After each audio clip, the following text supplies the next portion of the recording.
guys, gagawa ako ng dessert. Ito ay yung almond dessert. Ganyan guys.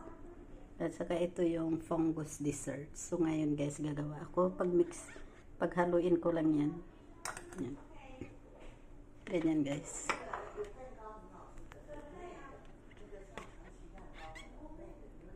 Paghaluin ko lang siya guys. Ayan. Tapos, lalagyan ko yan ng nito sa ibabaw. Ayan. So, ready to eat na yan guys. Ayan. So, thank you guys for watching. It's yummy yummy.